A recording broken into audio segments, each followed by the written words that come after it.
Hello, how's it going? Those of you who watch this, I'd like to thank my odd subscriber. I honestly didn't think people would subscribe to the rantings of a redneck, but hey, it happened. Uh, I'd like to go on a bit of a ramble here because I think there's a lot of things on my mind that are on my mind because simply I I just don't understand how people are anymore. The way things used to be versus the way things are simply confuse me. And who knows, maybe I'll get an answer in comments for this, but I'm just going to lay it all out there and censorship be damned. And my first thing is extremism. I'm pretty sure there are YouTubers that can cover this a hell of a lot better than I can, and I'm pretty sure there are political analysis and people like that who can definitely cover it better than I can. But for me, I'm just going to keep it down to the basics because A, anyone who does come across this channel will understand why, and B, it just makes it simpler for the time frame here. Extremism, no matter where it comes from, tends not to solve any actual practical problems. Perfect example of this is the idea that the system that you live in terms of your society and government, is rotten to the core, and therefore the only way to deal with it is to basically burn it out. This is the Marxist way of thinking, and it's not a bad one if you're trying to get rid of a dictator, but it can be a bad one if you're trying to get rid of a democratic dictator, which does exist. This country has shown that it does exist through the weak and spineless actions of our own prime minister lately. Uh, at the end of the day, a leader of a nation is supposed to unite the people of the nation. Without that unification, without that pride in your nation, no matter what it is, whether it be internal or external influence, it needs to occur. And in Canada itself has had the problem of the past and recently in today's day and age of having leaders that are so weak that they can't unite the nation. Trudeau Jr. is a perfect example of that, but he isn't the only one. We've had other prime ministers that have had this problem.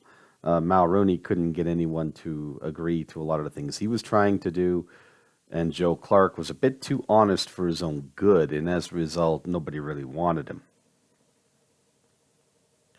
Uh, Another aspect to all of this is the fact that in Canada, just like in other countries, there is regional control that is distributed from the federal government.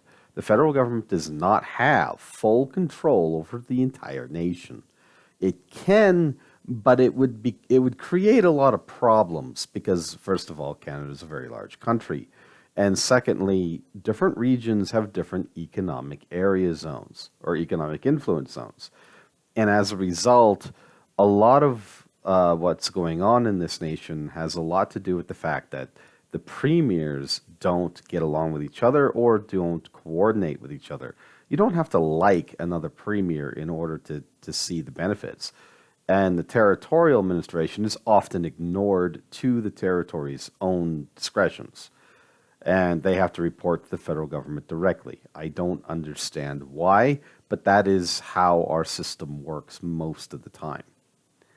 Uh, Another aspect to all of this is in terms of the other extremist system, which is, well, they know what's best for us, and therefore, we should listen to the political elite. The hard reality is most politicians have no idea what's best for anyone except themselves, because most people don't have any knowledge or respectiveness towards anything but their own requirements. This is human nature in a nutshell. Most people honestly don't see beyond their own backyard, and most people are short sighted enough that their own lifespans are the only things they really care about. Now, there are exceptions, but that is generally the rule. There is a lovely expression by a native tribe that I think expresses the opposite of this, which I think we should all take heed to. And I wish I remembered who said it. But basically, it says that we do not inherit this world from our ancestors, we borrow it from our children. That is true in every sense of the word. And yet, most people, especially those in government, no matter where they are, either don't care about that or don't really know what to do most of the time. So as a result, status quo always reigns supreme. Now, the problem with both of these extreme style of viewpoints is the fact that one is far too subservient, and the people of a nation should never be subservient to the elite in any form or fashion. To do so is to basically give up your so-called rights, which are not really rights at that point. They're just privileges that can be revoked at a moment's notice, which is what we're seeing today. The other aspect of it requires a revolution of some description in order for it to be proven correct.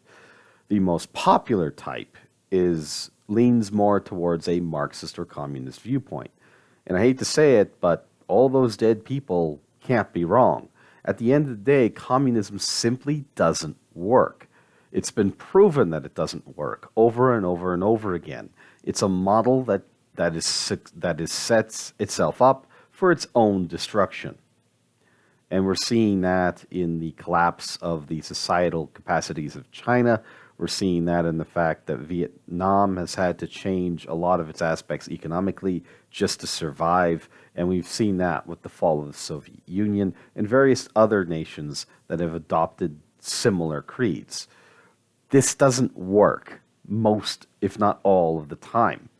And just because certain countries can do better with it longer doesn't necessarily mean that it's the best system for a nation. For all of democracy's flaws, at least it puts the power in the hands of those that actually live there, not people who have no idea what's going on most of the time, aka politicians. The problem is that a politician's job is to serve the public, therefore to serve the people. But this doesn't happen. And that's the confusing part for me. That's the one that I want to understand. You know, in Ukraine right now, they're getting attacked by a nation that still has a mentality that the Cold War never really ended. The only thing that changed was which regime. I mean, Putin might have been elected many, many times, but let's face it, he's a dictator in every sense of the word. He is a democratic dictator. He's probably the best example of one. He ain't leaving his office until he fucking dies. And he ain't going to die for probably a little while yet. He's in pretty good health for a man his age. And although I have no knowledge, and I'll admit that freely, I have no knowledge on what is going on in Ukraine in terms of the full details, casualties, things like that. What I do know is from my own experience, combat is not a nice thing. And what a lot of people don't understand is that at the end of the day, when you're picking your buddies up and putting them in body bags, whether it be in pieces or entirely, it's not a nice feeling.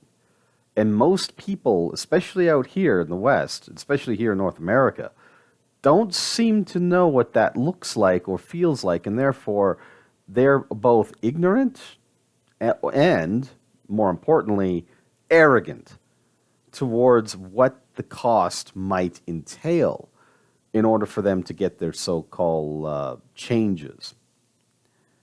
Now, that doesn't mean that we shouldn't curtail changes in government. We should do it all the time. But what we really need are strong politicians. And I don't mean dictators. What I mean are people with fucking spines. And I know that's hard to do, and I know that's hard to have. But that's what we need right now. What we need are people who are willing to stand up, be counted, and go, you know what? I represent my public. Go screw yourself. This is what we should do. things should be negotiated for a lot better than they actually are, if that makes any sense. Another aspect to this that is both confusing and daunting to me is the concept of people who just put their head in the sand. They go, well, no one listens to me, no one cares anyway. Things are going to happen whether we like it or not, so what's the point? The apathy that a lot of people have because of how broken the system can be. And Canada's actually the perfect example of this. Most politicians, especially in the federal government, if you want to be prime minister, you don't need the entire country to vote for you. You just need Ontario and Quebec. And if you can get away with it, some of the East or some of the West. It's either or, because they're about equal when it comes to the seats. It's not exact. I don't have the chart in front of me. But normally that's all you actually really need. So you don't need to make everybody happy. You don't need to unite everybody. You just need enough seats in enough places to make it count. And it doesn't even need to be the entirety of Ontario or Quebec. Otherwise, the Bloc Québécois wouldn't exist, and Ontario's three-way split wouldn't exist either. At the end of the day, it always comes down to Toronto, Ottawa, and a handful of other urban areas in Ontario. And as for Quebec, you're looking at the St. Lawrence Valley and a few other areas, especially around Quebec City and Montreal. Montreal in particular is always a big, big battleground for federal politicians. But at the end of the day, that's all you really need. Once you get that, in order to get majority afterwards, because of the Bloc Québécois and the three-way split that occurs in Ontario, you kind of need either the West or the East, but you don't need both. And depending on how East Coasters or the West votes, depends on who you should be pushing for as a politician. And that's basically, Canadian prime ministerial tactics 101. Most conservatives, if you want to call them that, are not really conservatives. It tends to be a hodgepodge of what some might call fringe elements of right-wing Christian movements and guys who are more towards the center. Now, the reason why they're called conservatives is simply because they believe, as do I, that the biggest problem our country faces is a lack of appropriate management, not a lack of patriotism. Although, in my opinion, that actually wavers for me. Because I find that most people are not proud of being Canadian. Most people are not proud of the nation that they live in general. And to me, this is sad. The pride in one's nation allows a backbone to happen. Now, yes, there are flaws. I'm not going to deny that. Canada has had lots of flaws, some of which have made it in the media, some of which should have been reported a lot better, because especially with the Native Americans, because obviously a lot of people have no idea how that system even works, and the natives prefer to play the victim card because it means they get more money. Now, you can call that pessimistic if you want, but that's normally what happens at the end of the day. At the end of the day, it all comes down to how many zeros go on the check that goes to the reserve. What I'd be more interested in finding out is how the natives are spending the money, not the fact that they get it. As far as I'm concerned, if they need those extra zeros, they need those extra zeros. But surely there's proof somewhere. I mean, Hobima or Maskawachis, I think is how you pronounce it now, is a perfect example of a chief system that actually knows what they want. I live next to them here in Alberta, and I'll tell you what, I've got no issue with them. And they've cleaned up their act. They knew exactly what they wanted to do. And they did it. They did it all themselves. Only thing they needed was some extra funding. And they got it. So they did it. I see no reason why areas that are suffering, no matter what it is suffering from, can't fix their own problems, can't clean up their own backyard. And if they need that extra cash to do it, I'm all in support for that. But I can't help but wonder, even for some bands, they've been asking this money for a long time, and they've been getting it.